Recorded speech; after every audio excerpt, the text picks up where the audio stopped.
Plastic ని పూర్తిగా నిషేధించారు. వాళ్ళందరినీ గట్టిగా చప్పట్లు కొట్టి అభినందించండి. ప్లాస్టిక్ ఎప్పటికైనా ఒక విషయం, మనం అది వాడి రోడ్డు మీద వేసి పశువులు తింటే ఆ పశువుల నుంచి వచ్చే పాలు మనం తాగే పరిస్థితికి వస్తున్నాం. ఇంకో పక్క ఐటీసీ వాళ్ళతో భాగస్వామ్యంతో ఒక కార్యక్రమం well being out of waste అని చెప్పి WOW అని మన ఇంట్లో పాత పుస్తకాలు ఇస్తే వాళ్ళు కొత్త పుస్తకాలు ఇస్తున్నారు.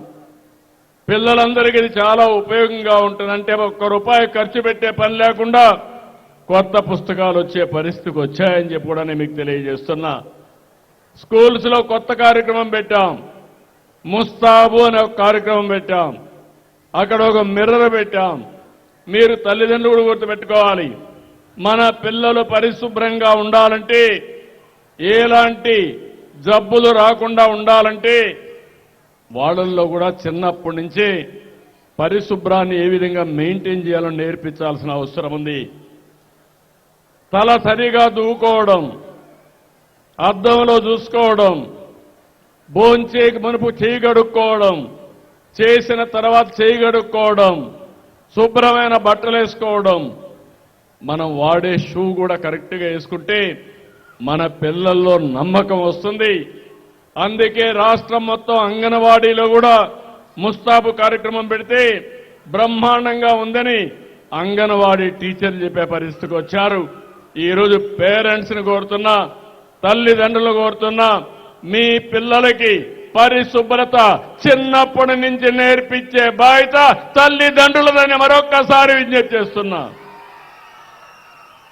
ఇంకో పక్క మనం అందరం కూడా ఎలక్ట్రానిక్ డివైస్ అన్ని వాడుతున్నాం. ఈరోజు మీరు చూస్తే నేను ఫోన్ వాడతాం, టీవీలు వాడుతున్నాం, అనేక రకాలైన ఎలక్ట్రానిక్స్ వాడుతున్నాం. మళ్ళీ ఎక్కడంటే అక్కడ బారేస్తున్నాం. ఇది భూమిలో ఇంకడం లేదు. చాలా సమస్యలు వస్తున్నాయి. 47 పట్టణాల్లో 30 లక్షల ఈ వేస్ట్ ని కలెక్ట్ చేస్తున్నారు.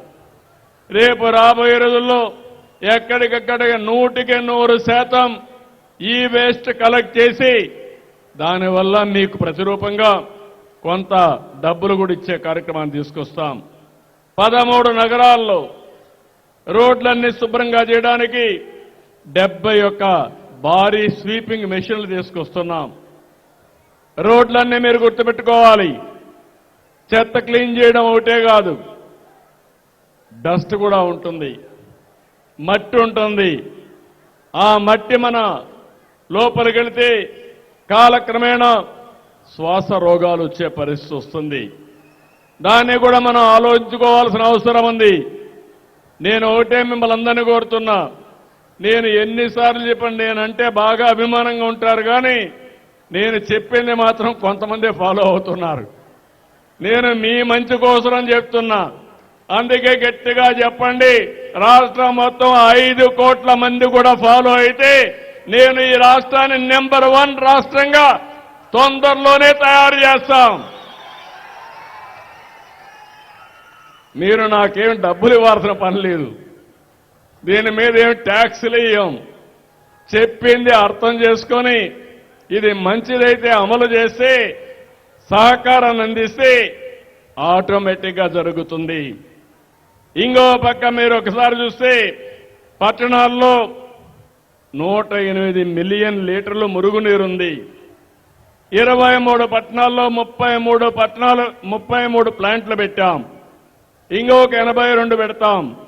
ఇప్పుడే భానుగారు అడిగారు, మా దగ్గర మొత్తం ఇవన్నీ కూడా పుత్తూరు నగిరిలో పూర్తి చేయమన్నారు. నేను వారికి ఒకటే హామీ ఇస్తున్నా, తప్పకుండా 100% ఈ 2 మున్సిపాలిటీలో శానిటేషన్, రంగునీళ్లు కానీ డ్రైన్స్ కానీ పూర్తి చేసే బాధ్యత పరిశుభ్రమైన నగిరిగా, అదే మరి పుత్తూరుగా తయారు చేసే బాధ్యత తీసుకొస్తామని చెప్పి కూడా నేను మీకు తెలియజేస్తున్నా. ఇవి కాకుండా ఇంకొక పక్కన మీరు చూస్తే